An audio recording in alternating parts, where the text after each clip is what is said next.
All right. I think I am live a little bit early, by about an hour.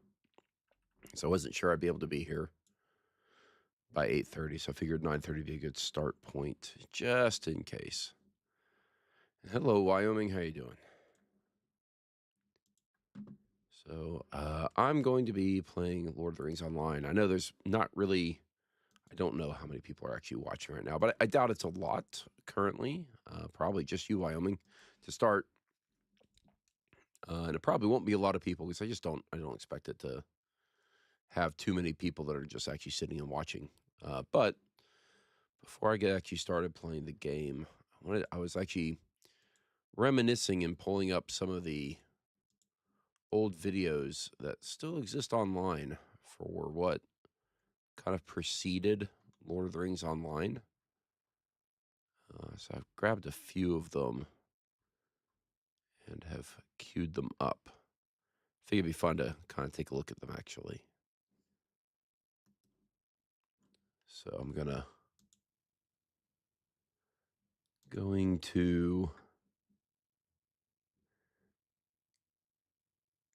get a window share going.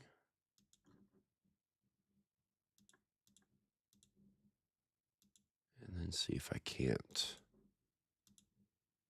Let's see. Okay. So here is the Lord of the Rings Online before it was Lord of the Rings Online. Oh, how much did they change on me for the Legendary? I'll actually get into that in a moment when I actually get into playing the actual game. Let me actually go to the in-game, hide the window so we can we can watch this trailer together.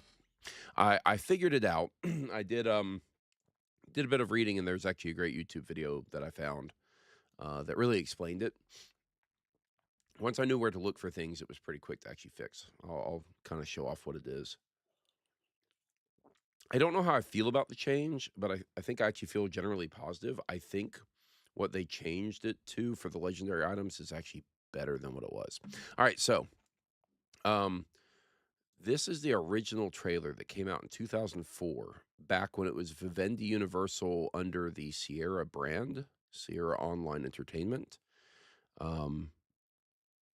So if you can like step back to 2004 when the Lord of the Rings films had just wrapped up about 6 months prior to this trailer launch. I think it was like early summer they published this trailer. And also remember that this is graphically pretty impressive for 2004.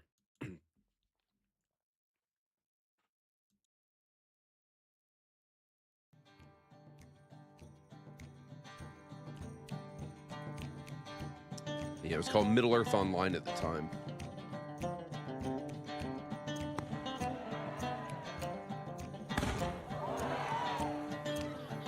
I hear Mirabella Goldworthy snores when she's sleeping. Mirabella's my cousin.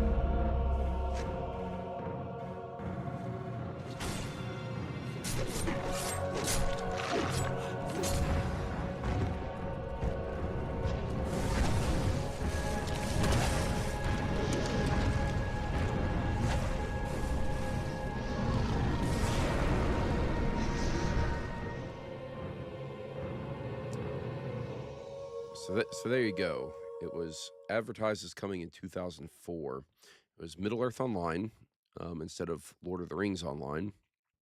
Because when this was in development, it was actually like preceding the films. But then, of course, it shifted to being Lord of the Rings Online in order to, I think, more or less to just capitalize on the actual title for the movie.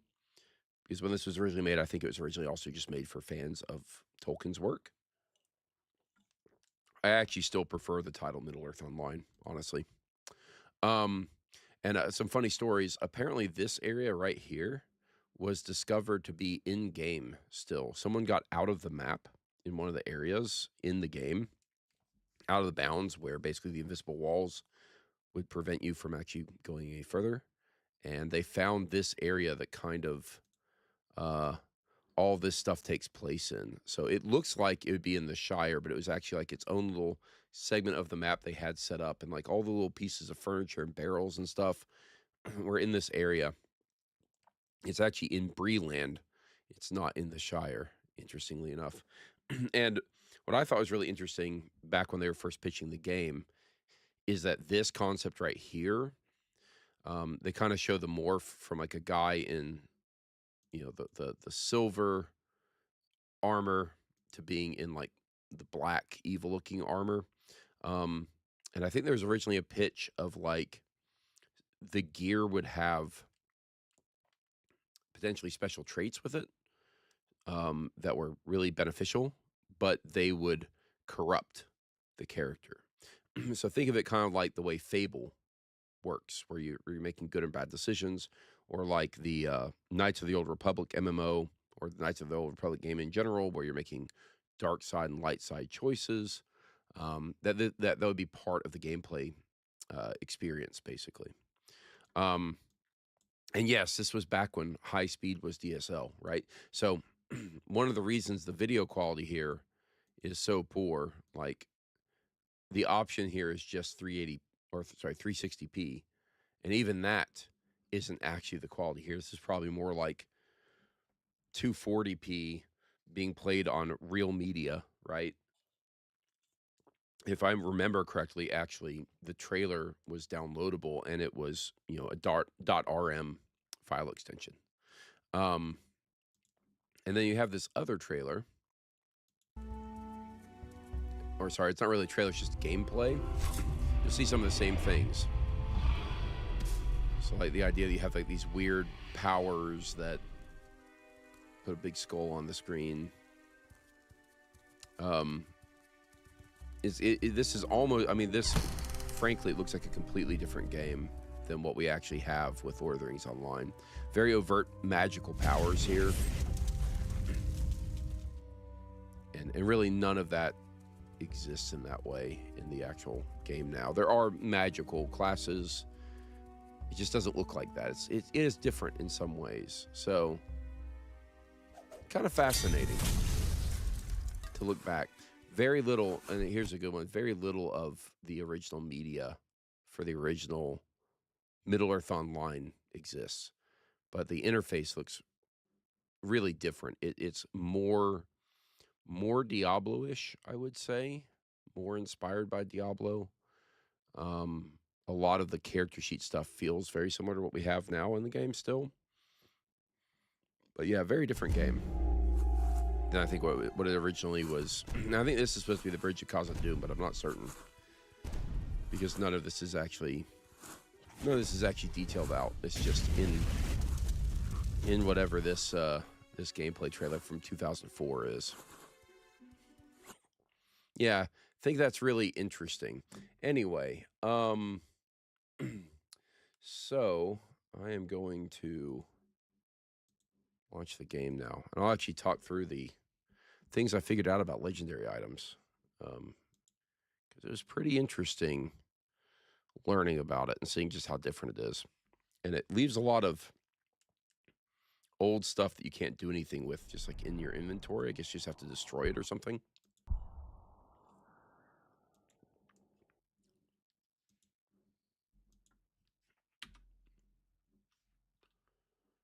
So I'm actually going to log into my main here and show that off, but then I'm going to go create a new character.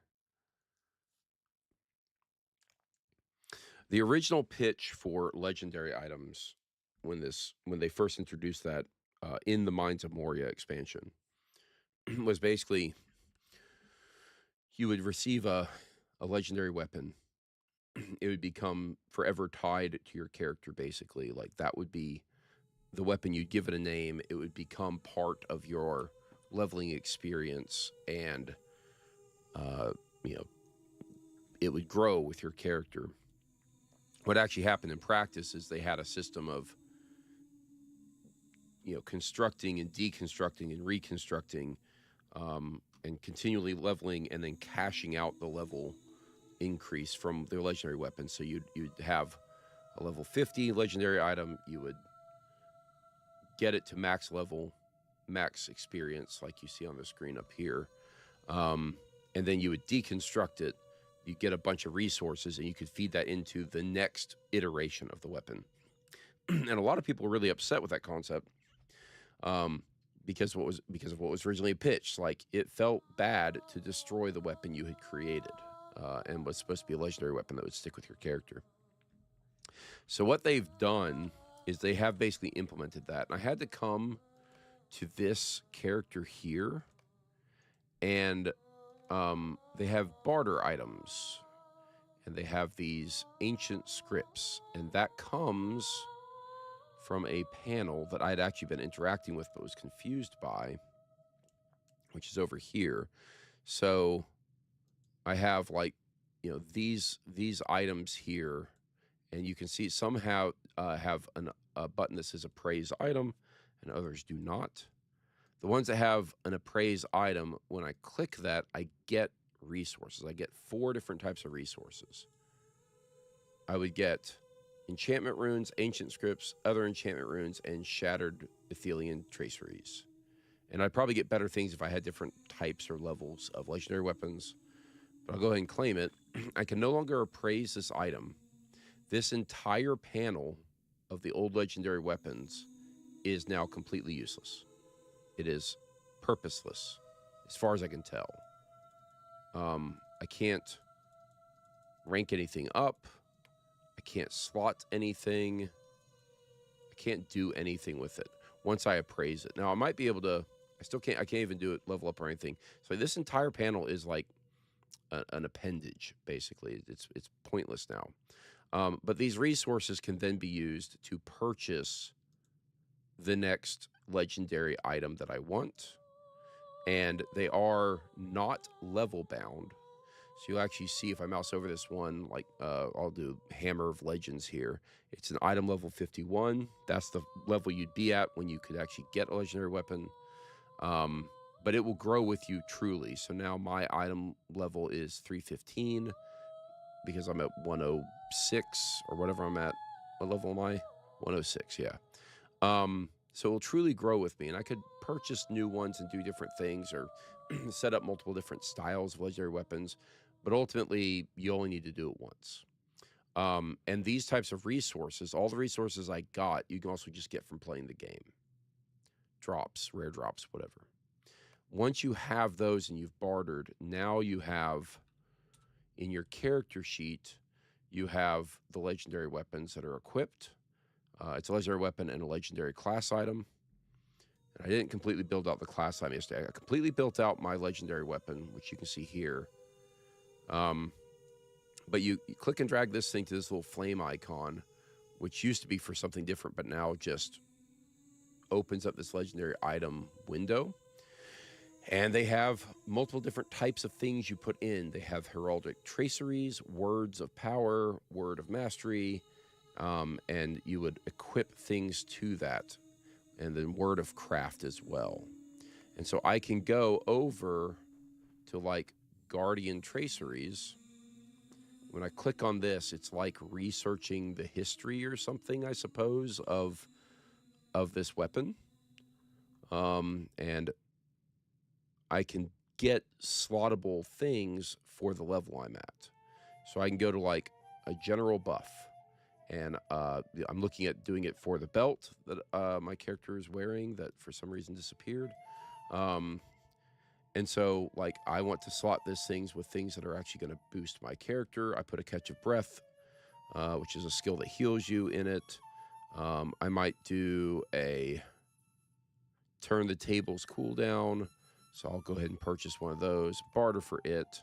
It drops into my inventory here, and this is a Guardian Tracery, so I can pull it into any one of where the shield slots fit in. So I'll pull it in, Yes, I want to put it in, and now it's equipped. It works. And I can also level up, level these things up with other items I have, but only insofar as that they are the appropriate level range, and I don't think I have any of those. Unless this would work, but I kind of doubt it. So I think basically I can't actually level any of my legendary weapon stuff up because I'm basically over leveled. I could spend the purchasable in-game things to do it, but yeah, I'm not going to do that. So yeah, if I get, oh wait, no, that's with mythical coins. So yeah, if I used these, I could, oh, I got to turn that off. There is an option. You see my camera moving when I'm not doing anything with it. I forgot what it's called. Input.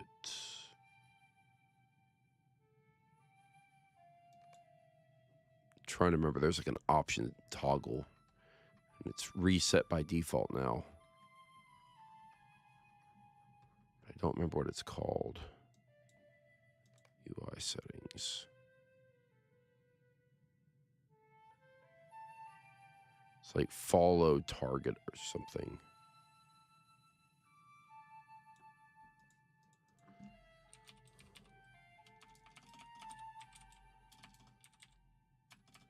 Don't remember what it's called. Somewhere there's an option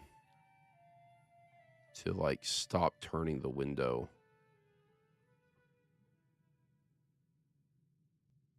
But I don't remember. I'll have to find it at some point. But anyway, so kind of like getting this set up is going to be a process, and I'm not going to do it right now. That's a thing for me to kind of just do in my own time with my primary character here. But yeah, so you have all these traceries, and then you have heraldic traceries, which are shared by all classes, and these are just like traits. You have word of craft traceries that are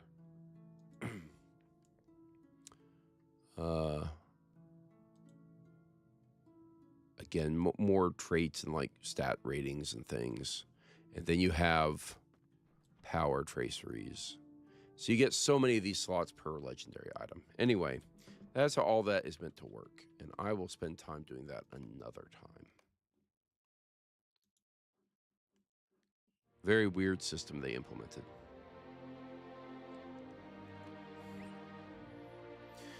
So, I have two classes I've never built before. One is a brawler, and the other is a mariner.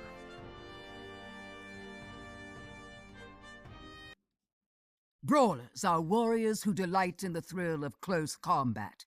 Scorning traditional weapons in favor of heavily armored fists, they rely on staggering blows, swift strikes, and sheer toughness to win the day. Brawlers are valuable members of any fellowship, whether laying waste to many foes or standing fast before waves of brutal attacks. They urge allies on through unbridled shows of ferocity. Then Mariner is, I think, more of a swashbuckling type of character. Mariners have a noble history in Middle-earth. From Earendil of old, to the voyagers of Numenor, and on to the sailors and corsairs who now navigate Middle-earth's coastlines. Shunning heavy weapons and armor as unfit for use aboard ship, they excel as cunning duelists, masters of innovative tactics, and callers of sea shanties that draw upon the mystical powers of the sea.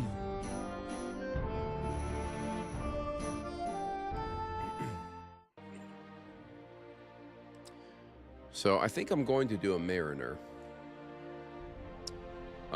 But of course it is race bound. Some things are race bound. So mariners can be done by men, high elves, not dwarves, or it can be done by a stout axe dwarf, which is a new race. I'm going to turn the game volume down just a little bit for my own benefit here.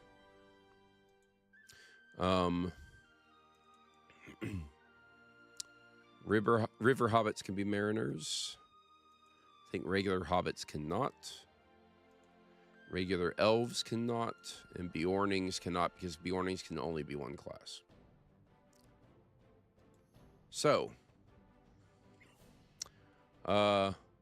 here's the question then. What race should we make the Mariner, Wyoming? You're here, so you get to make a call. What race do you think? Do you want to go with High Elf, Stout Dwarf, Race of Man, or River Hobbit?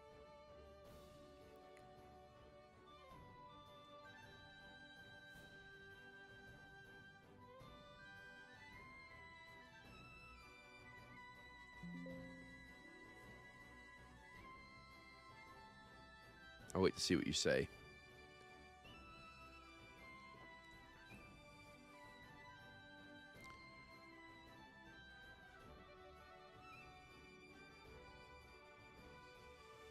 I'm also looking at what the...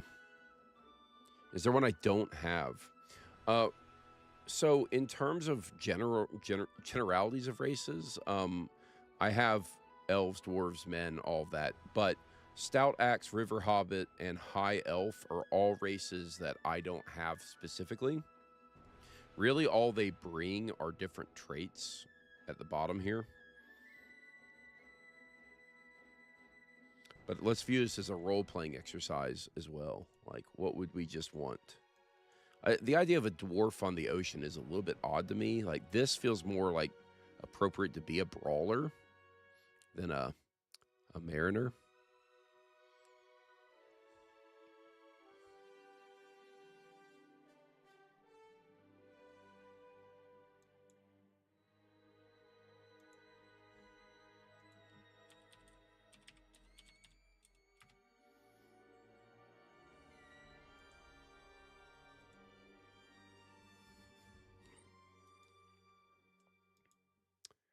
Looks like my window is getting cut off here, so I'm going to pull it in. I don't know why that was happening. Weird.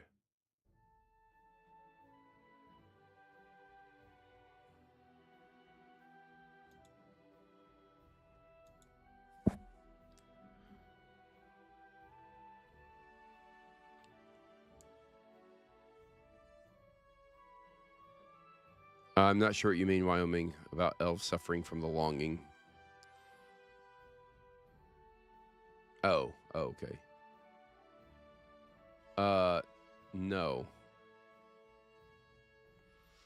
Ultimately, these choices are almost purely cosmetic. And again, a couple, like you'll see here, for example, for the High Elf, they have a characteristic called Sorrow of the Undying. I think that kind of maybe suggests what you're getting at, where they have less willpower. But these things literally don't matter within the first 5 levels of the game. It really doesn't matter. These stats are not really going to do anything long term. So, more pure role playing. I think the big difference between a high elf and a regular elf is like, I don't even think there is a difference really. Yeah. Well, and that's what it says right here, right? Those that remain are bequeathing to men before they depart for the undying land. So yeah, they're wanting to go to sea here, and they have the desire to leave. That is definitely, if you're to role play it, that would be part of the part of it.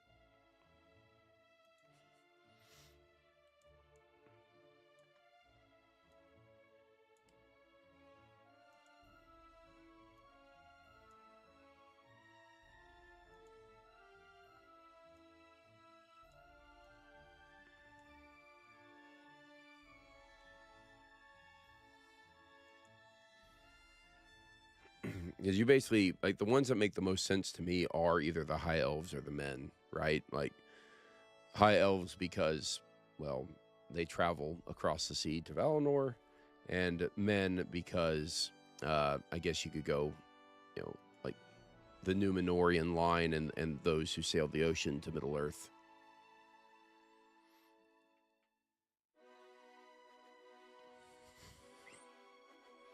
I'm really not... One of the things I am seeing here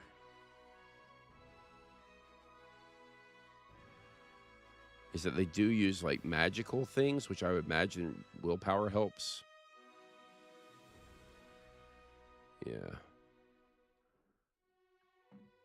Well, let's do a high elf, because I have plenty of men character. I don't have a high elf. So... Oh, interesting. I can choose the intro. Interesting. Well, I'm going to choose this one. Okay. Origin, Gondolin, Imladris, Nargothrond, Beleriand, or Osirand. Or Assyrian.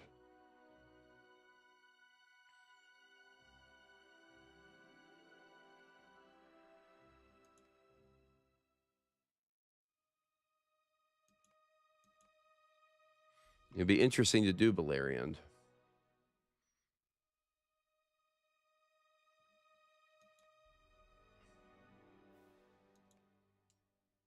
I think Beleriand or Assyrian would be best.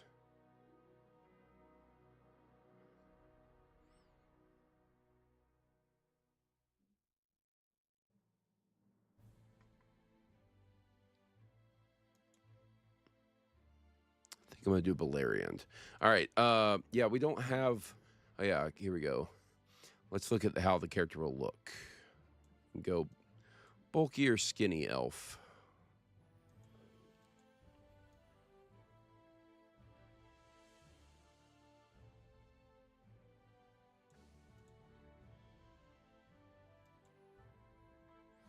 Give us a lot of options here.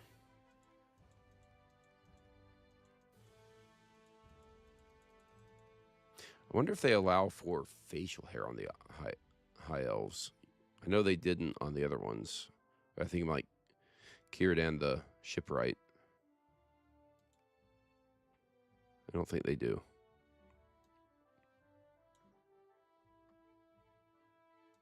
But they've really changed this character creator to allow for a lot more options.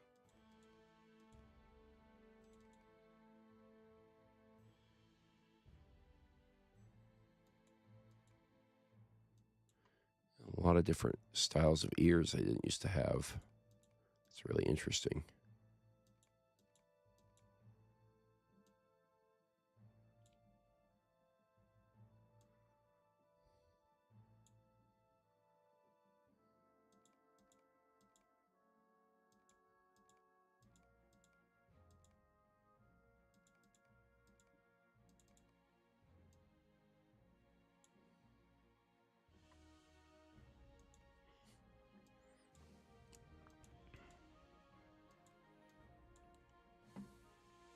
So we're going to do dark hair. We'll do dark hair. And those eyes are pretty light, so we'll go with that. Might change the eye color a little bit. See what the options are.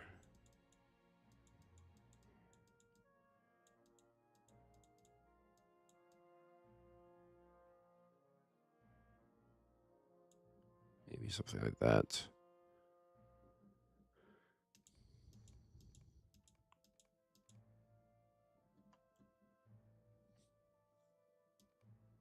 All right, hairstyle. Oh, the fun of character creation.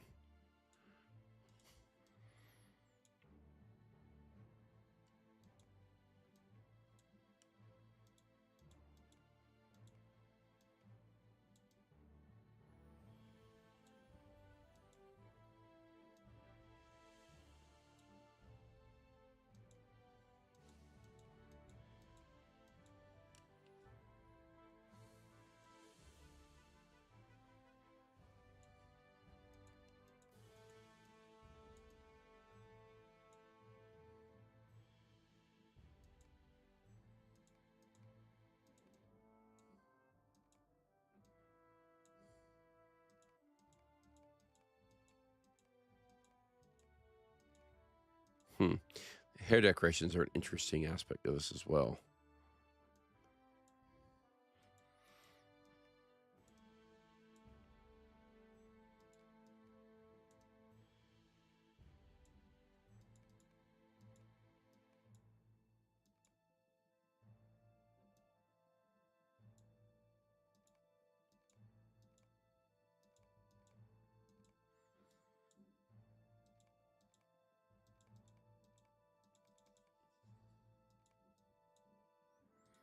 I think I'm going to go with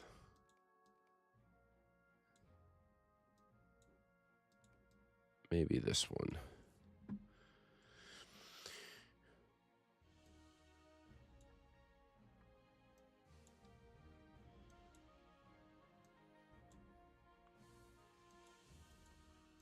Boy, so many options. It's insane.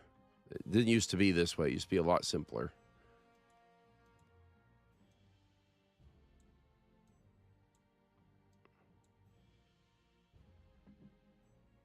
I don't know that I'm too concerned about all the possible variations I could give.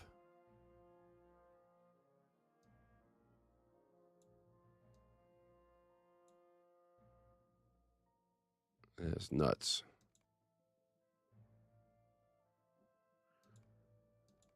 Do jewelry on the head. Don't think I'm going to do that. Wrinkles on an elf. That's an interesting concept. Huh.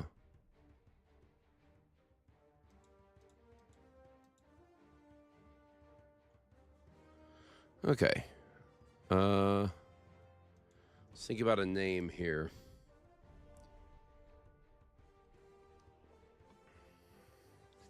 This is the hard part because it can be so many names can be taken.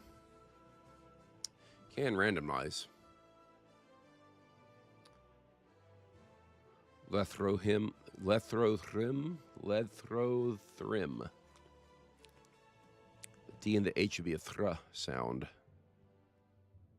Yeah, that's why I was thinking wrinkles for race that are immortal and don't scar. Exactly.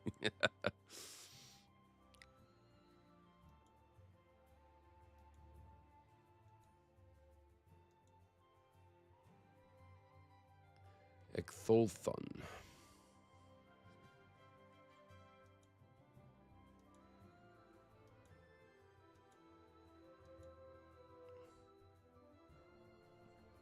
Gilgost might be a good one.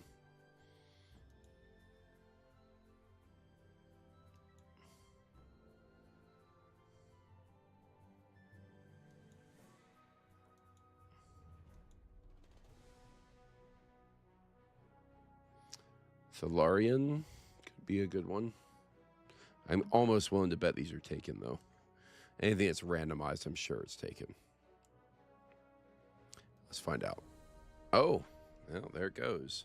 High Elf Mariner. All right, this will be interesting.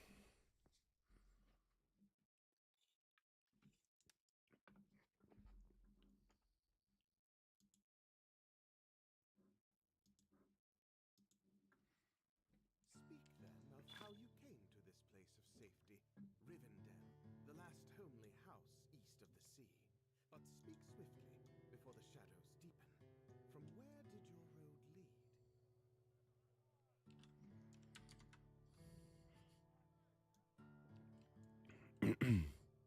So there's a notion of a balance, fore and aft. Feels a little bit like what a rune keeper in this game is like.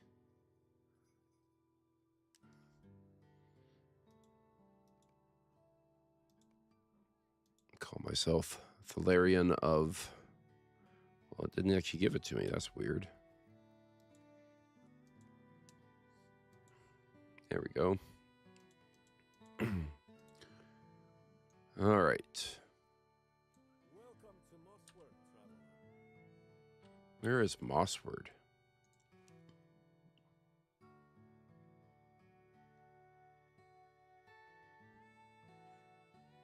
Interesting. It's a whole area I've not been to in the game before, so it's pretty cool to see that they have it down in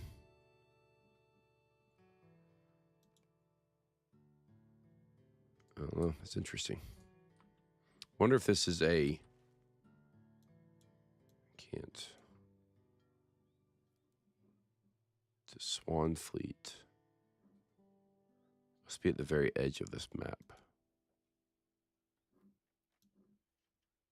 To the Lone Lands. Okay. So we are looking at... down in this area. Right here. Okay. I can see from the road dust on your clothes you've traveled a great distance to be here, and so long as you cause no trouble for my folk, you are welcome to stay. It makes a hardy sort making a living here at the edge of the wild, and the folk of Mossward will gladly put you to work if you're willing. I think you'll find people here to be friendly and welcoming if you treat them kindly. Oh, I have got to turn this off. The, man... The auto camera thing is just the worst. How do I turn this off? I'm trying to remember what the name for this option is. I think it's maybe focus. No. Not target. No. Time to do a quick Google search.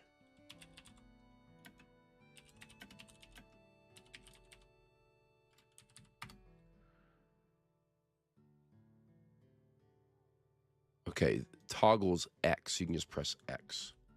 So now, when I click on someone, it's not constantly changing my camera. If I press X, it will. So good, that's the toggle. My goodness, that was annoying. Yeah, that's what I was saying. Elves can sometimes have beards like Círdan, but they didn't give me that option.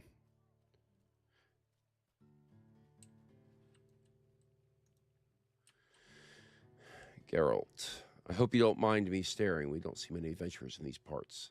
The nearest we usually get is that Meneldir. Says he's a ranger, but it seems to me he's just an excuse for having dirt on his clothes and disappearing into the wild at all hours.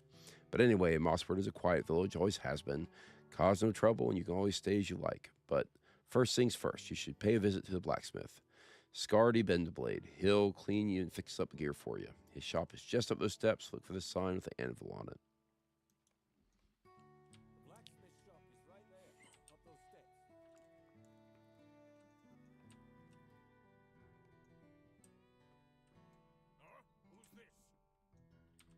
That's quite an intense-looking ranger. You're an adventurer, I can tell. What brings you to Mossward? Before you can answer, the dwarf goes right on talking. This is a quiet village, and the folk here like it that way. I assume Bevan warned you not to disturb the peace? Of course he did. He said that to me near every fortnight, as I might summon a troop of rowdy dwarves by my homeland at any moment. Bwahaha. If only I could. What did you say your name was?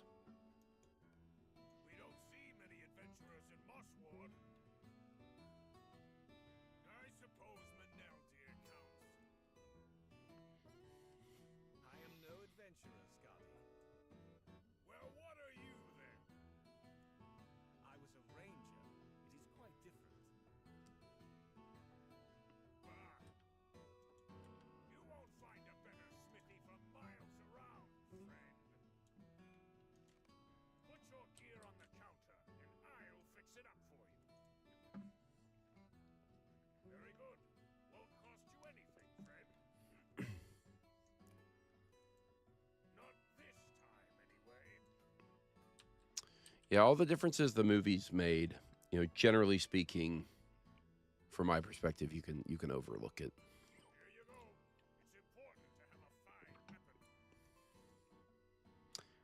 So, the wrong people having beards and the right people not having beards or whatever, it's, whoa, boy, my inventory is full.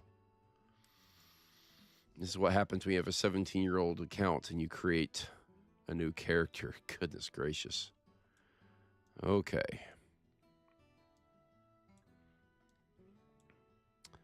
I'm going to have to go through all this at some point. Wow.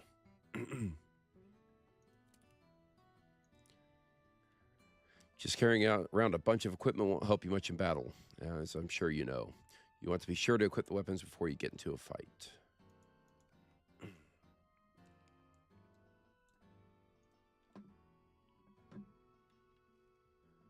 My friend Scardy speaks the truth. You do not want to stride into battle without your weapons equipped. For you, they'll bring little good at the bottom of your bags. He is right at this point as well. Mossward is a quiet village, and a few adventurers come this way, let alone one who carries himself as you do. What road has brought you to Mossward on the border of Swanfleet, my friend? You consider what you should say. What should be said of your past of this curious stranger? Would you speak to the light of the Valinor, long remembered and much missed, or the friend you lost in the Battle of Daggerland, before the gates of Mordor in the Second Age? Should you speak of the injury you sustained in that battle and the long period of recovery in the House of Elrond before you choose the right words? Meneldir raises his palm. I do not mean to pry. Your past is your own. My chieftain Strider always said... What is that? The town bounds! Something is amiss outside. Follow me. Hurry.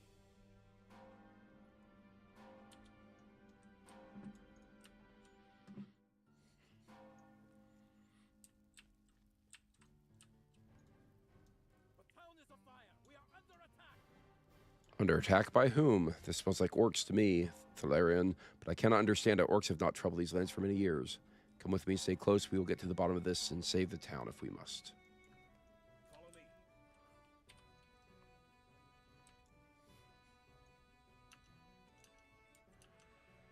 Look there.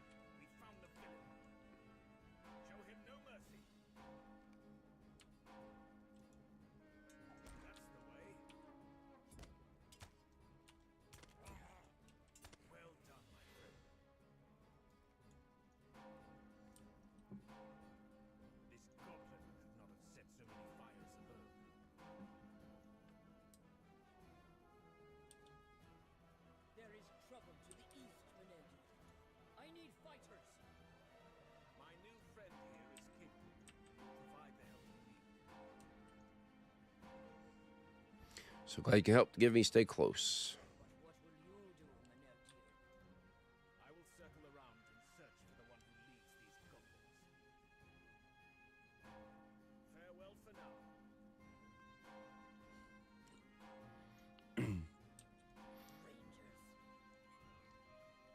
Follow me, my new friend. There will be fighting. Yeah, I think to your point, Wyoming, part of why I like this game so much is how much they get right I would not and how much they prioritize getting things as accurate as possible over other aspects that could be more frustrating. Or okay, another thing I need to do is take tooltips and lock them off to this side because they pop up in front of your frame here. Kind of hate that.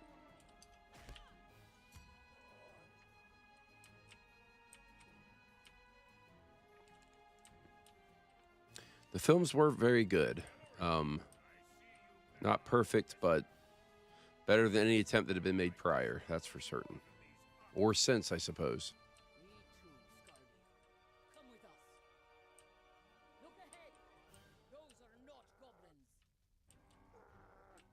Uruks. Edwin. I'm not afraid, Mother. Not afraid? This rat hasn't heard of a fighting Uruk-hai, boys. The machinery of war has been set in motion. The time of the Orc is at hand. Mosswood, attack! Kill them all! Are you all right, son?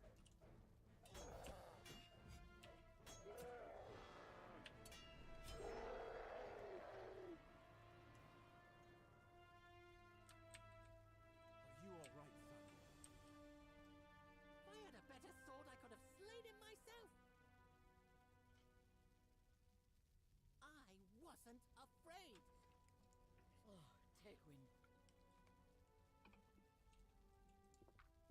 Thank Thank you so much for saving my son from those horrible creatures. What would they? Some sort of orc. They've come to Mossward. We are most fortunate that you are here, stranger. What do you make of this? These orcs have decorated their equipment with a sigil I've not seen before, the mark of a white hand. Maybe the symbol of a raiding party, but all the hurt this band has inflicted upon Mossward, they were still few in number and disorganized.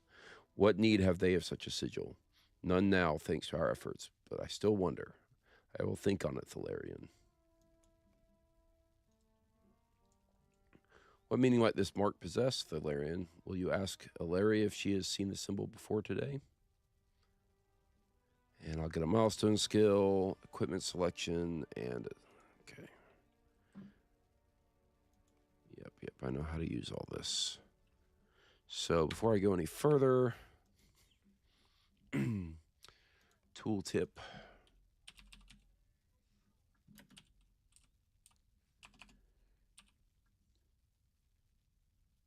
Static place tooltips. Perfect. So now when I mouse over this, it'll be somewhere other than right in the middle of my screen. And I actually want to read my skills here. Am I saying that Ralph Bakshi's Return of the King was less than great? Yes, I am. You know, I might have a controversial thought about Ralph Bakshi's version, which is at least it was something unique. There were good parts of it in little bits, but you could tell that it was just not what it needed to be. All right, so let's see. Blade Shield. Adaptive defensive stance of your blade, increasing your chance of a parry. Step back sword play. I have to understand the terminology. This is an advanced class in this game, so understanding the terminology is going to be really important, I'm pretty sure. Step back reduces incoming damage. Riposte deals more damage. Riposte increases your target's incoming damage. I increase my parry chance. I increase my riposte damage. And I increase my step back damage reduction. So I get a small buff. Get a couple of buffs. Okay. Next skill is thrust. It's a quick forward thrust. Sword plate says improves single target skill damage. Aggressive strike deals more damage. Aggressive strike is not a skill I have. Advance deals more damage, and advance applies a bleed. So advance is also not a thing I have. So I don't know how that plays in. Plus 30% advance damage, 10% single targets. This is a single target thing. So these are buff style sword play things. I'm going to move things around on my... Yeah, the songs in those films were the worst. Yeah, and oddly, like, I'm a big fan of the music from the Rankin and Bass versions of things. I'll still every once in a while just start singing "Where There's a Whip, There's a Way." Yeah, I have a little bit of a soft spot in my heart for the Rankin and Bass films. Less so the Return of the King one, although there were some scenes in that I really liked. But the Hobbit, the Rankin and Bass Hobbit, is still my preferred version of the Hobbit put to film. Because that trilogy was terrible. The Peter Jackson trilogy was just terrible. Riposte is shift back in an aggressive posture with a cutting strike. Swordplay, advanced deals more damage. Advanced gains chance to stun. Marked foes deal more damage. Advanced damage, marked foes damage. Attunes to one side. Okay, look, there's an attunement here. So, Blade Shield attunes 3 to the 4. That's weird they say fore and aft instead of starboard and port, but okay. I think of left and right, so it's very... I guess it's because it's like leaning more towards the enemy. I don't know. So I'm either tuning left or right here.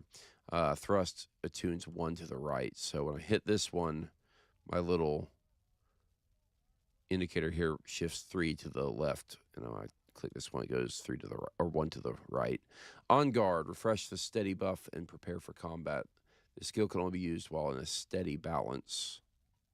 So I guess if I'm not steady, I can't use this skill. Thrust deals more damage. Blade shield gives more parry chance. So yeah, so it looks like the way that this class works is certain skills will become available to me or made not available to me based on the attunement, left or right, or in this case, fore and aft. And the interplay between the various skills matters. So the sequence of which you use the skills will play into what, what the benefits are. So like for this one, it says blade shield gives more parry. So I should hit on guard.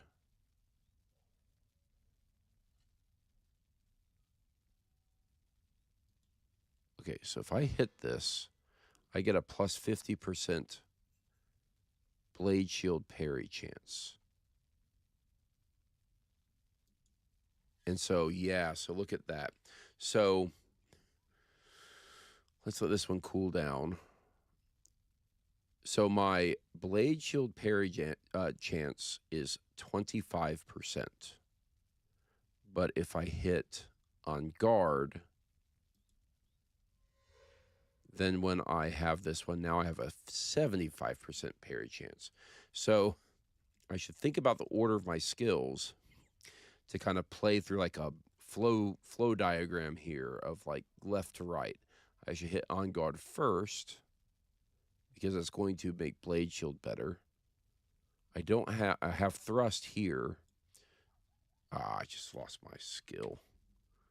On guard, I should go here.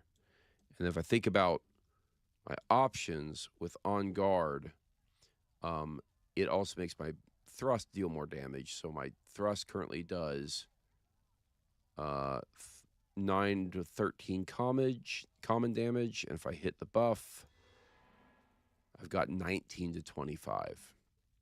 Yeah, see you in a bit, Wyoming. So that means that those skills should follow. And then the swordplay here improves single target skill damage. Riposte is a single target thing, so I would imagine that that would be next in the step. Sequence of events. The white hand? No, I've not seen this symbol before. And that troubles me. What new danger might it signify? For now, we should help the folk of Mossward recover from this attack. I trust you'll lend your aid. You've become embroiled in this just as I have. If it is a life of adventure you seek, I assure you that you seem to have found it, or it has found you. You have become part of a larger world, Thalarian, and it may prove different than the one you lived until now. Dangers must be faced and threats opposed and overcome. If you're willing to strive against them, not everyone is. But if I judge you, there'd be no stronger triumph than victory. Cool.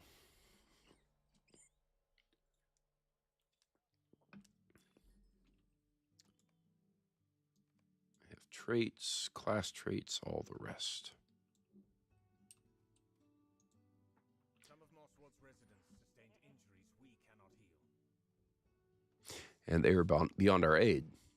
We will mourn for them later. Now must focus upon those we can still help. Nundil hands you a small bundle of bandages and a pouch of bitter-smelling salve. This is the last of my supplies, but there's no reason to save them for another day. Bring these bandages and this salve to the injured nearby residents. May hope that the hurts may prove not too serious, and these will ease the pain of their injuries. Okay. So I get got a lot of different stuff here. Have cloaks. A lot of these are rewards you just kind of get for everything.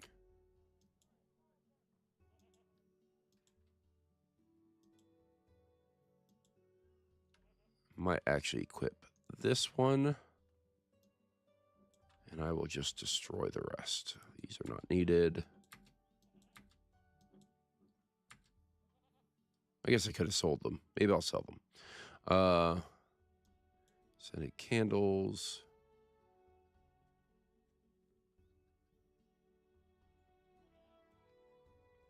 Something that starts a quest. Oh, yes, that's right.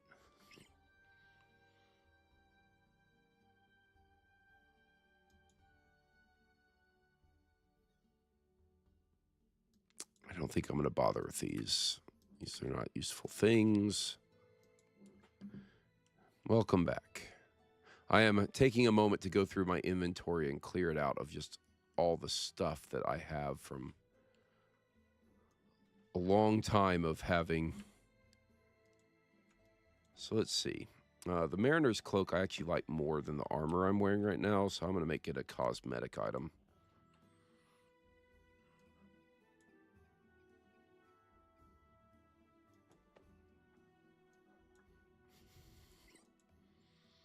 So I'll keep my cosmetic there. Oh, so many boxes of things. Shield of the Hammerhand. I've acquired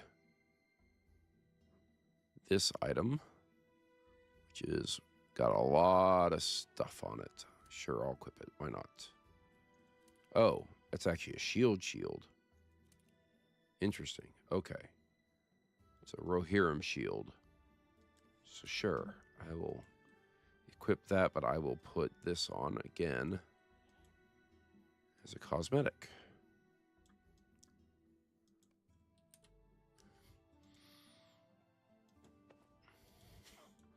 All right, let's see what else we have here. A lot of regen, not going to bother.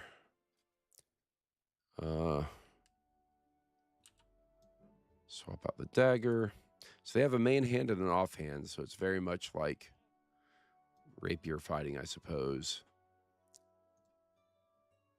Lots of different cosmetic items. The full outfit looking like this. Not terrible.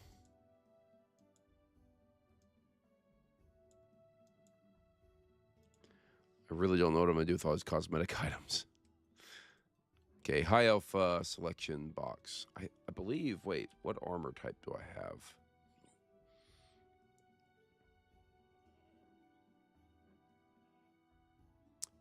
Medium armor. Great. Whoa, that's a lot of armor.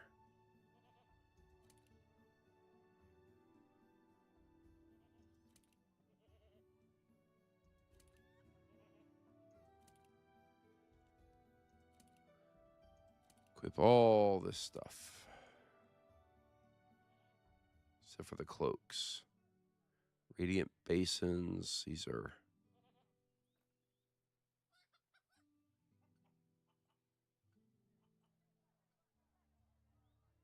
rings and such. I can just sell those.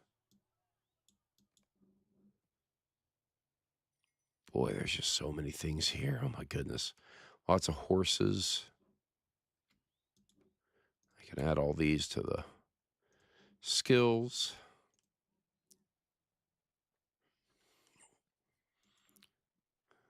In your other Middle-earth role-playing, your character is a scholar from Rohan. A group called him the Rider of Rohan. Ah, it's nice. Good play on words there.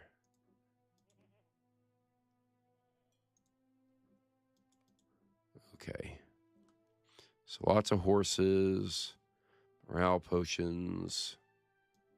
Get rid of the hauberk.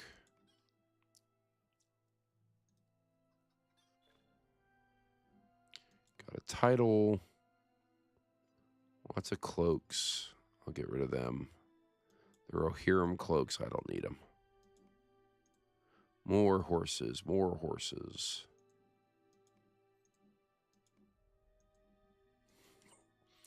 This is experience tome. Armor of the Helmelingus. Okay. Pretty sure this is all cosmetic as well. Yeah. Wow, I'm sure this is just riveting content here. Me clearing out my bags of stuff. I'm going to consolidate and do this another time. Because this will just take an absolute age to complete this process.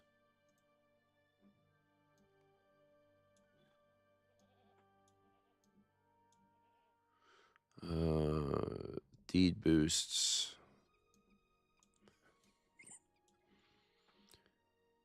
Okay. That's good enough for now. I want to figure out more about the combat. Instead, I'm going to run around and heal a bunch of people.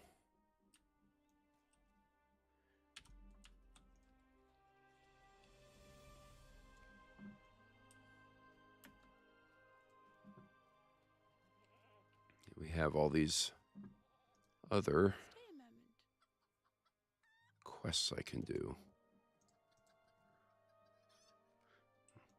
Yes, I sailed across great oceans to calm chickens and nervous goats.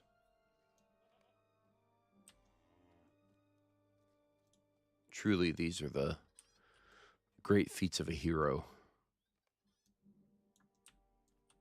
You look pretty tough to me. You're not scared of anything, are you?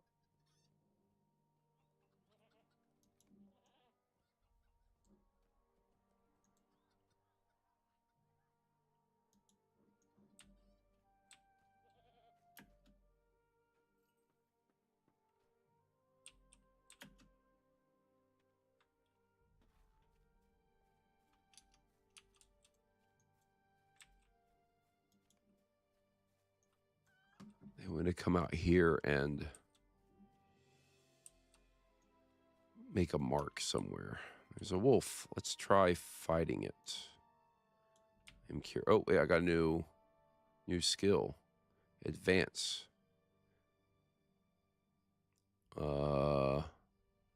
Advance deals more damage, so these would be an option. Okay.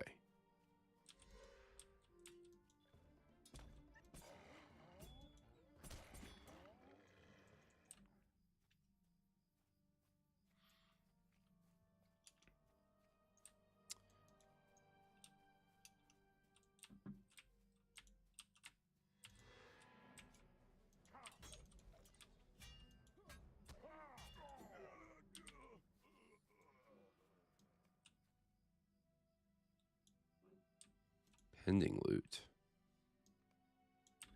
Huh. How far away is this thing? Half a kilometer.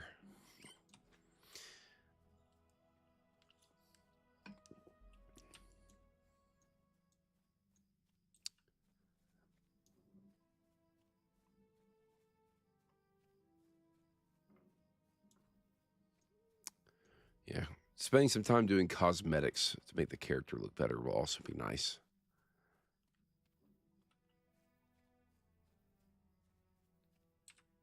Am I going for a range or melee build? Well, this is a melee character. There is only melee with this. This is, as far as I can tell, purely melee. I'm not certain until I pull up the actual traits panel and look at what these things do. But I'll get to that in a moment. I'm going to go complete this quest real quick. Do things auto-attack me around here? I guess not. Starter area, I guess they don't. I should have set my milestones so I could travel back easier. This is a really long way out here for this one quest. You know, they overhauled the way the character development in this game worked. That was really positive for some types of characters. Okay, So I literally ran out here to see that there's nothing here, and now I'm running back. Wonderful. Yeah, they went to the trait system, where you kind of choose the flavor of the class you're playing. There's 3 for each one. And my main was a guardian, which is sword and board, basically. So melee combat with high aggro and high defense and health, or morale is what they call it in this game. So you're the tank. And one of the trait lines is called Keen Blade, and it actually turns the Guardian from being a sword and board tank to being a two-handed weapon damage dealer. And you could do some really cool stuff with that build and just lay waste to a ton of enemies. And because of the way it was designed, the synergy between the skills, it would allow you to hit, put a lot of buffs on a single target, and then do a big AoE attack that would copy those debuffs. I said buffs, but it's debuffs. Copy all those debuffs to all the enemies. And so you could stack up like 10 stacks of a bleed on an enemy. And then when you did an AoE attack, every enemy would get the bleed, and they would all just start dying real fast. And at the same time, you could basically do a kind of like morale siphon. So when you were doing damage to enemies, you could put debuffs on them that would give you morale for like the damage you were doing, so you could self-heal. There's some really cool things you could do with it. And I ended up going, interesting. This is the difficulty thing. I'll have to look into that later. I ended up almost exclusively using that build because it was so much fun to play. That may have changed because one of the notorious things that they have done, broadly speaking, with this game is they keep changing the way classes play. And sometimes not for the better, and you kind of get stuck with let me go find this person I'm supposed to return this quest to real quick. Not always for the better, and sometimes it either like massively nerfs a class or changes their gameplay style entirely. And that's not fun when you've spent a lot of time building a specific kind of gameplay style. Barter items, okay. Got my level up on level 3. 100 devs for to not nerf a class. And you know, there's a part of me that says, well, look, I'm all for I am all for keeping the game feeling fresh. But there are limits, especially if you feel like you're getting a soft reset every single time.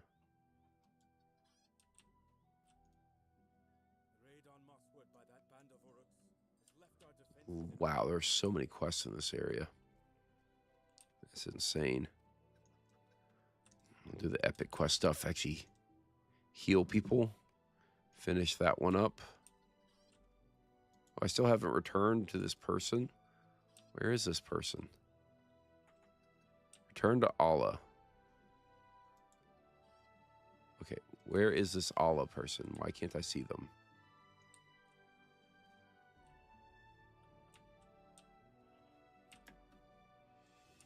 It's this person right here, right? Why did I not?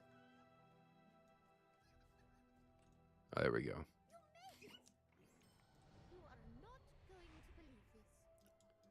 Oh, I'm not going to do that again. I'm not going to go running anywhere. Going to accept all of these quests. Going to decline the event quests. All right, let's see here. Thank you, Thalarian. The people of Mosport sometimes look down upon the rangers that were once my kin, but they do welcome their aid when it is offered. My former chieftain Strider may say the distrust of such folk does not bother him, but if that is true, he's a better man than I. A pained look crosses Menindle's face. This is true for many reasons, Thalarian. I have not called the Dunedain my kin for some time now, but I would never question Strider's integrity for his courage. But look here, the Uruk that led this band has something on his hand. See if you can't wrest it from his grip. Got a piece of parchment. Read the scrap. Well, yeah. I'm going to be able to speak that. Gar Narthrakrak, Turkul Dalgum, Gur Nazgabat, Qatar. Sure. I butchered that, I'm sure. I see this parchment holding any clues for us. He studies it, crumples the parchment, looks up disappointed. I cannot read much of this. If this were an ordinary day, I'd be grateful to have no reason to understand black speech, but on this day is cause for frustration. Hold, Valerian, what happened to this Urk's blade? It did not fall far from his body unless my eyes were somehow deceived. Oh, so did what? The kid stole the sword? Okay, so his kids playing with Uruk's weapons. Wonderful. Where is this other ring here? What?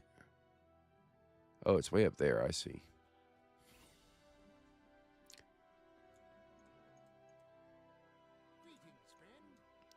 Deliver all the food and drink and stuff while I'm here.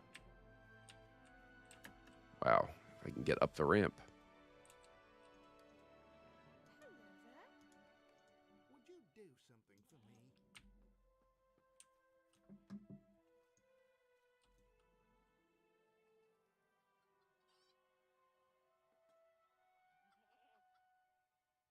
One of the things you hate about modern Tolkien projects is the fact they ignore the equipment in the books, like chain being the heavy armor. Yeah. Yeah. I mean, You are not going I think pretty much every version of Tolkien media in the past 25 years has actually had the notion of more standard medieval armor, like late Middle Ages style. This game included, honestly. One of the things I really don't like about this game is the armor and weapon design. It is awful, in my opinion. So look, this kid's got a giant sword. What do you want, stranger? No, I'm not giving you this sword. It's much better than the wooden sword I was using before. I found it belongs to me now. My father says that when you're in a battle, you keep the spoils, and I stood up to those Urks, even when the town guard wouldn't. If anyone should get to keep the blade, it's me. Well, wait a moment. You're an adventurer, right? If you promise to help train me in the adventuring arts, maybe I'll give you the sword. I'm not saying I will, you understand. I'm saying maybe. It'll depend on how good your training is. So what's my first lesson, stranger? What's the first thing I need to know to become an adventurer? Find the defeat circle. Going to.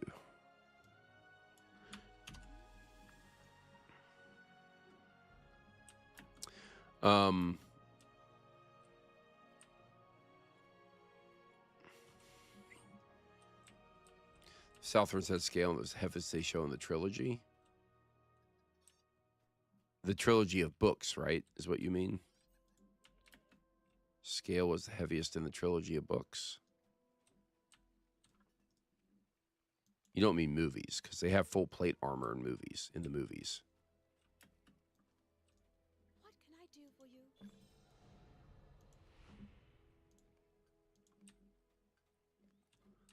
You know what? I can sell a bunch of stuff here. I would not give for a moment's peace.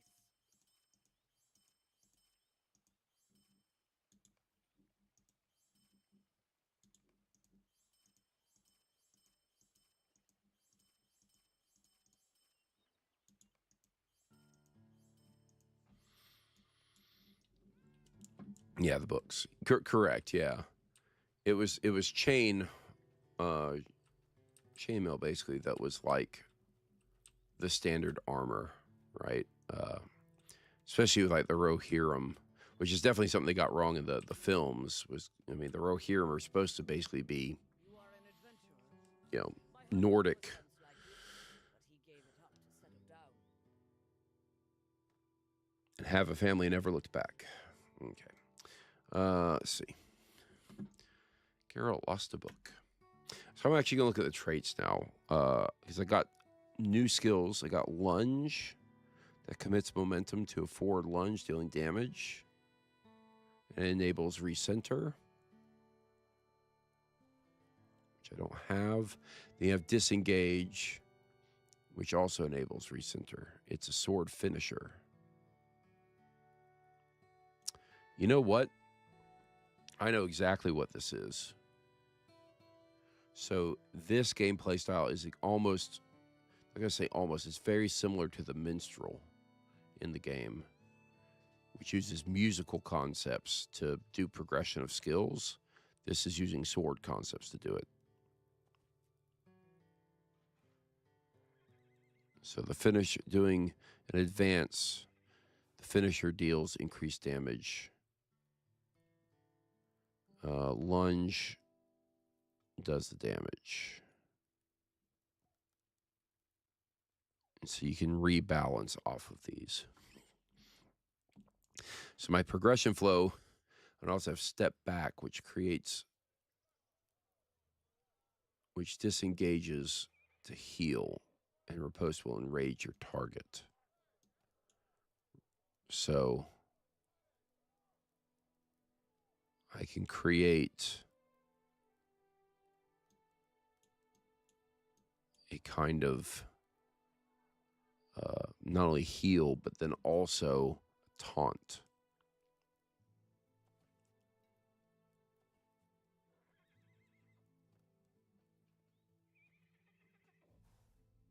So that will pair up there.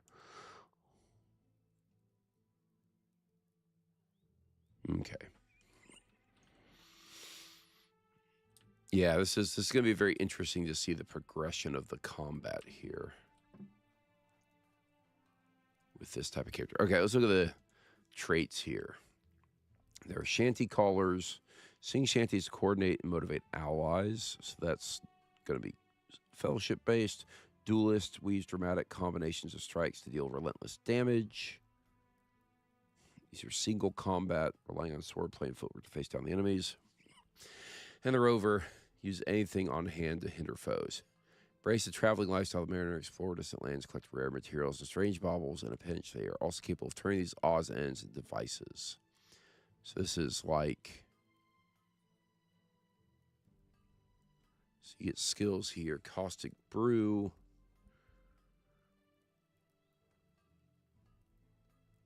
So these are buffs and debuffs. Mostly debuffs, it looks like.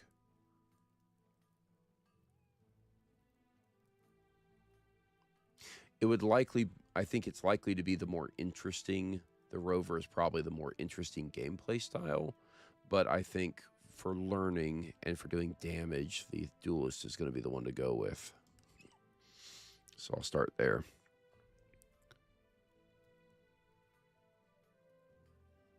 Buff damage in the 4 state, damage over time, swordplay skill damages, positional damage.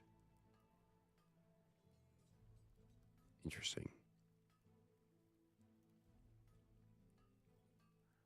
That's literal positional, so being in front of the enemy. Okay. Let's buff damage, definitely put some bleed and skill in. Okay. Very interesting.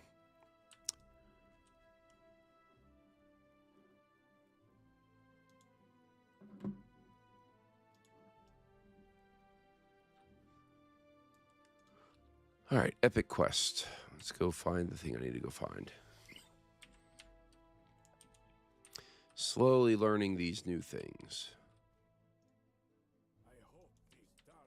I am not reading the quest dialogue for non-epic quest things.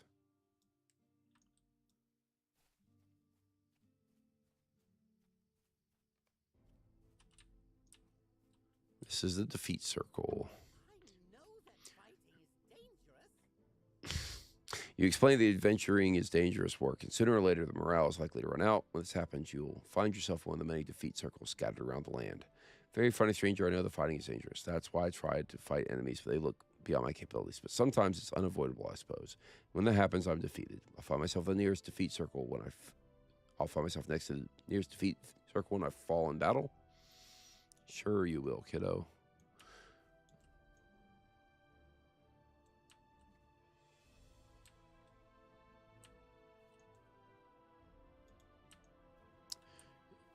Yeah, this is also one of the interesting things they do with this game is you don't have health, you have morale. So you never die, you just have to retreat from battle. And then this is a new thing as well, difficulty, which you can make. You can make the combat, the enemies harder.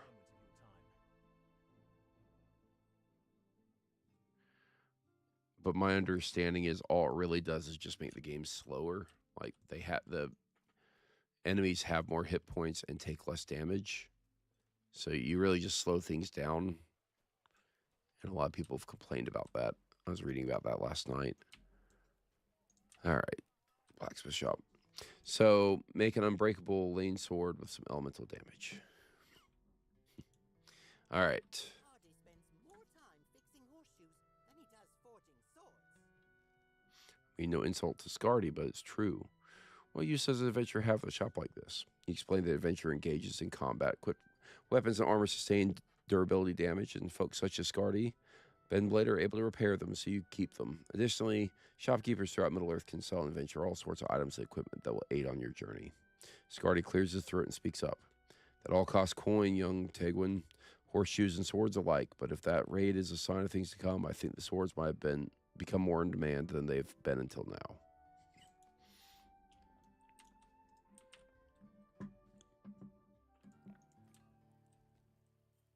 And then I'm going to the dummy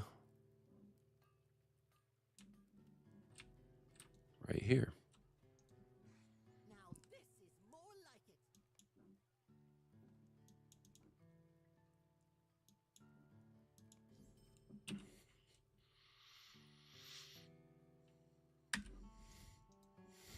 You impress me. Maybe I'll give you this Uruk sword. You explain that mariners lean on basic attacks like thrust to deal damage and shift your balance forward. Tegwin nods. Interesting, let's see how it's done.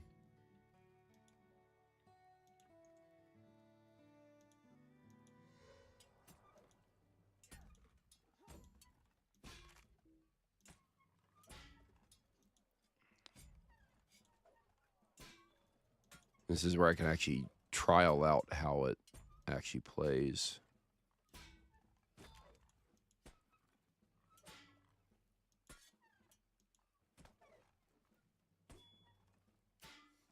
I also got this new one, Feint. Fool your opponent by rapidly stopping your previous movement, allowing you to take a different track.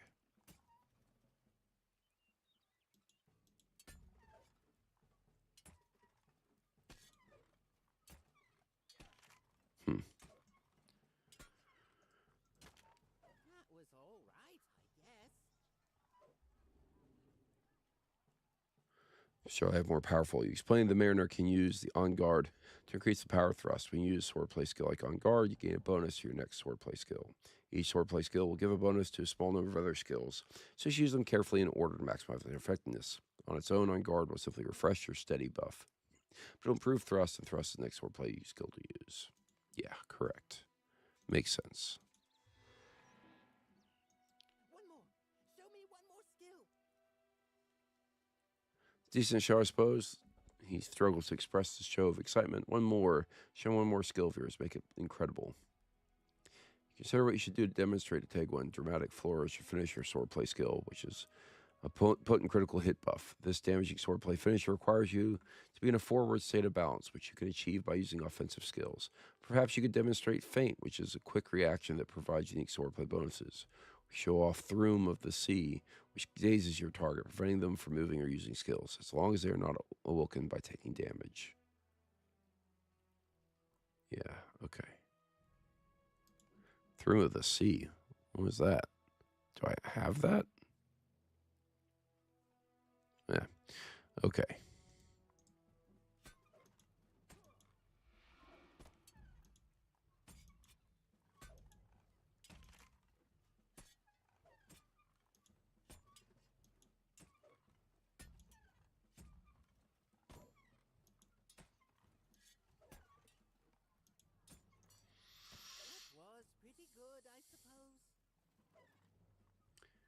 All right.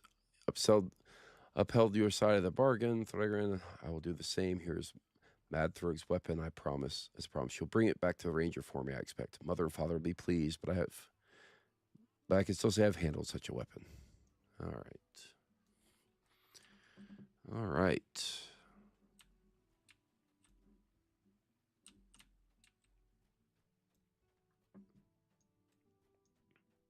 Yeah, this is a mix of a lot of different styles of play. It's like a little bit of Warden in terms of memorizing things to do, a little bit of like Minstrel. Menendil gives a faraway look in his eyes and gazes over the surrounding wall of mosswood. Remember being that age of dreaming only of adventure and excitement. I was not so very different from young Tegwin when I was a boy growing up in the angle of Methelfell, where many people dwell. I do not judge him harshly for taking his sword, and I hope you will not either. His parents busied themselves with the work of fortifying Mosswood's defenses. I dare say they remain unaware of the boy's mischief. I will not tell them if you do not. Dagger or blade? Blade, obviously. Sure. I have been away from the land that was my home for many years now. So once to the Dunedain, my friend, the Rangers North, and one of their several charges was to safeguard these lands and their people from harm. Their other duties, well, that was more likely far away than they have always been, and not my concern any longer. I will not speak of them today. But a peaceful village has been attacked, and some of the people slain. Will you help me by replenishing my supplies of healing herbs called Kingsfoil, and defeat any creatures nearby that may threaten Mossward? You will know Kingsfoil by its sweet smell and the feel of its leaves. Look for it in the rolling hills east of the village. Okay.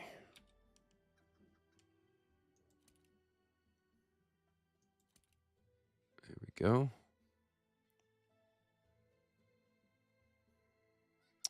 Why does it do this? Put this here. Put this there. Okay. All right. I'm going to go fight some enemies, get used to the gameplay style a bit. And then I'll probably, since I got an early start, I'll probably call it quits in a little bit. Well, definitely, Wyoming, thank you for joining. It's been just small, but I kind of figured it would be. Generally unannounced live stream, and a small channel these days, so doesn't get many eyes on.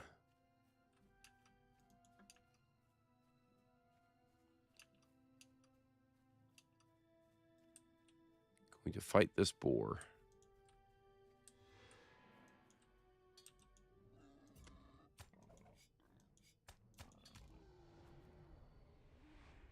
Belly of brine.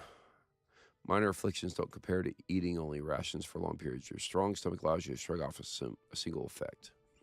Nice, that's a purge skill. That's a good skill to have.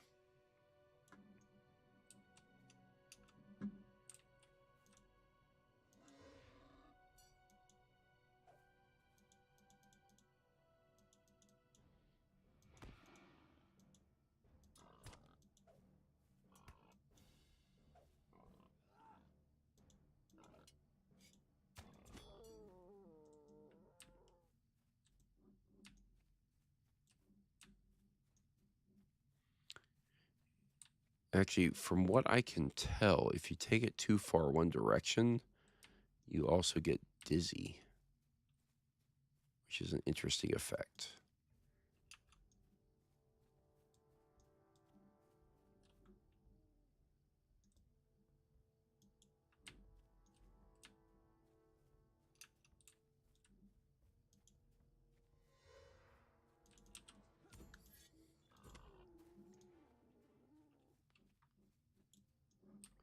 Am I completely missing the king's foil here?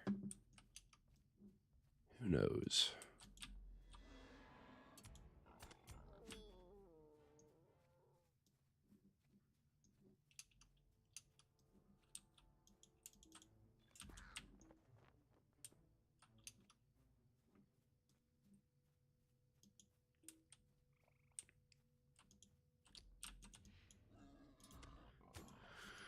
They don't make games like this much anymore, do they? Very simple, slow paced, slow build. Having played a lot of the more modern games, you know, after having taken such a long break from this game, you kind of feel its age a bit. And I don't necessarily think that's a bad thing. It just is a thing. You have to be okay with like slow build towards having a better character and doing the things you kind of want to do.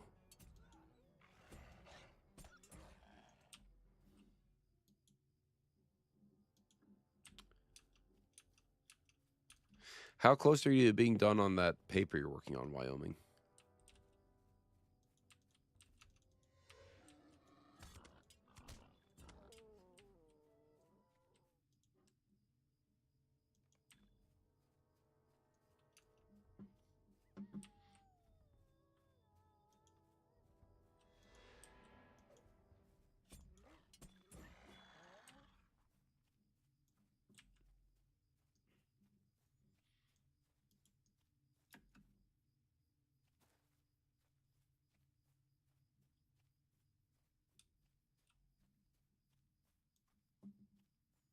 Finish it tonight or tomorrow.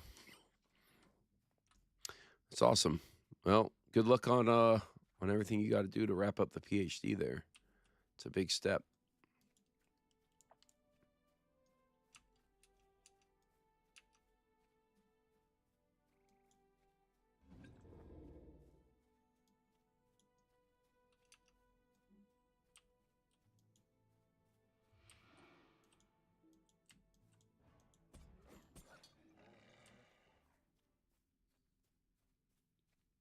Do feel like maybe the difficulty does need to be increased in some regards because killing things too fast to actually learn anything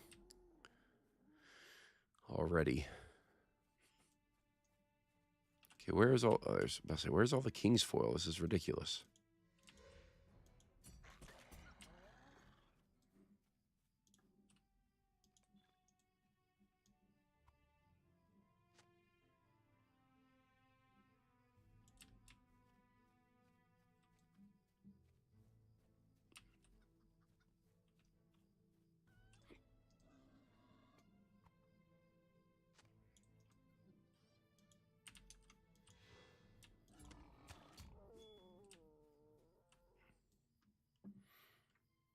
It's about using AI in intelligence and tactical emergency planning. Can I make a special request of you? Whenever that is ready for broader publication, I would love to read it. So if you could, at some point when it is ready for the broader sharing, and if you are able to, email me a copy if you'd be willing, because I would absolutely love to read it. That is actually, without saying too much, that's actually within my professional wheelhouse, shall we say. So I would love to know the concepts you are covering.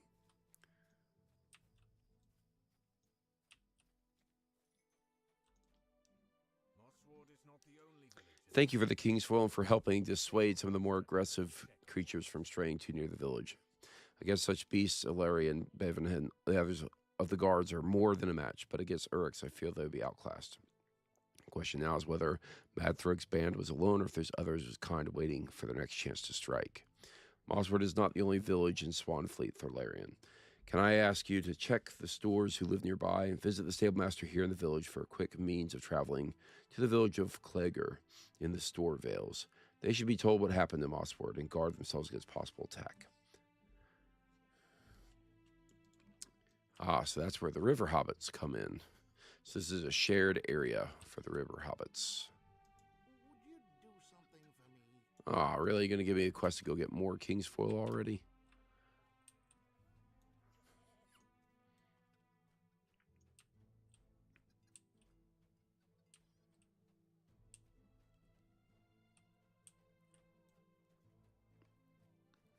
Hello there.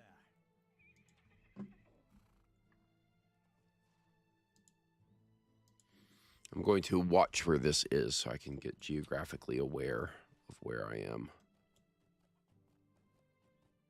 Down this way. So, southeast.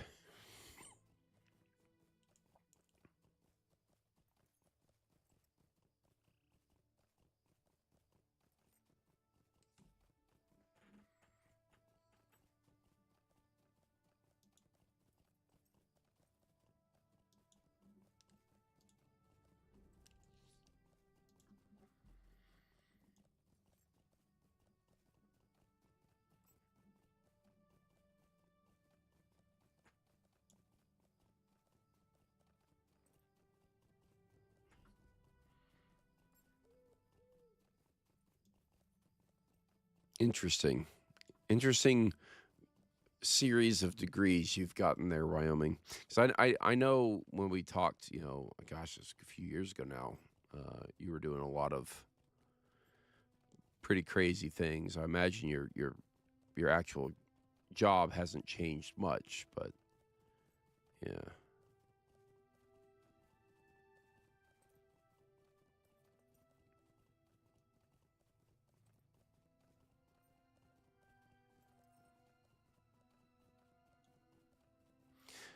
I definitely find the kind of general theme of the paper you're currently writing to be very interesting, though.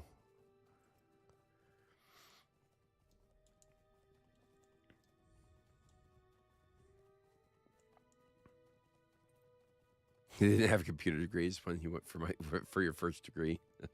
Fair enough. Oh, this is a cool looking area.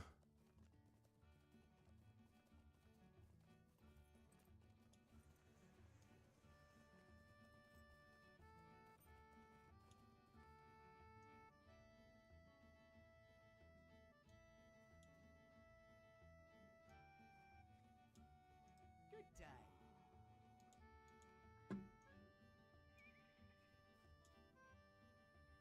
Welcome to Gregor. Finest of the villages to be found in the Stourvales. May I ask the reason for your visit? You explained the village of Mossport was recently attacked by raiding parties consisting of goblins and urks, and the ranger Menildir fears the similar bands may endanger the village of the Stourvales. Am I you certain we will not have troubles for, well, longer than I can remember, that's for sure. Who would threaten the stores?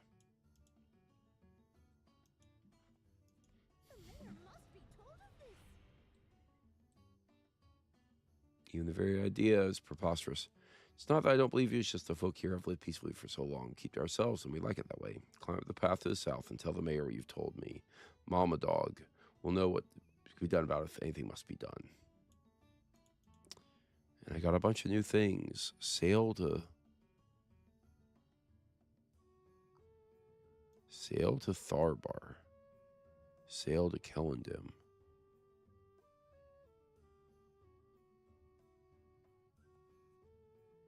Does this actually do what I think it does?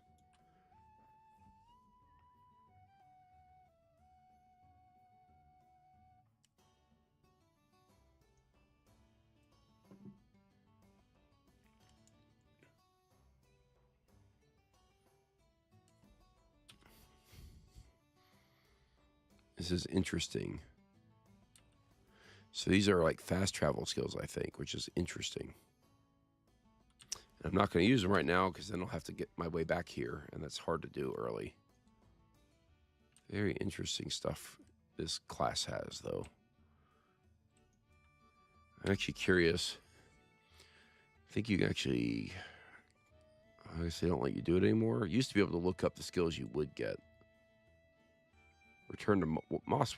Where is this one? Oh, it's right here. Oh, so I can do that anytime I want. I'm gonna give this a shot.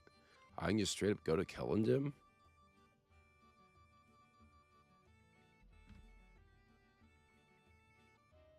It's actually mildly exciting that I get swift travels like that.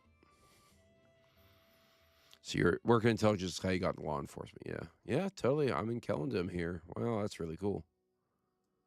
And the cooldown is fast. So skills of hunters as well. This is a very interesting class.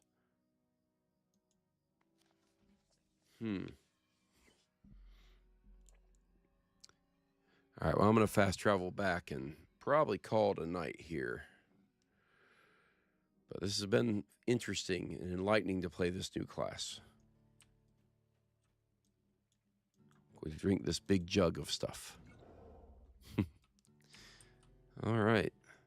Well, Wyoming, thank you for hanging out with me while I played some of this. Just wanted to do something a bit different. It's been a while since I've just sat down and played a video game, so. Might be limited to points on water. You say that, and it might be. I don't know, because I don't know what all skills I'm going to end up getting down the line.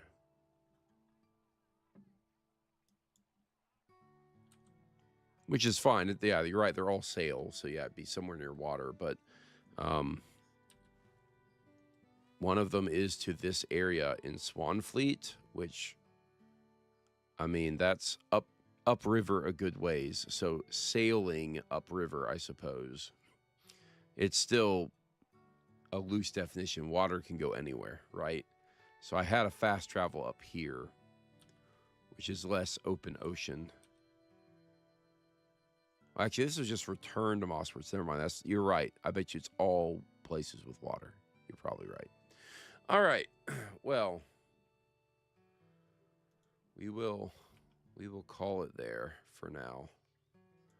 I will at some point spend time cleaning out the inventory of this poor character that has too many things.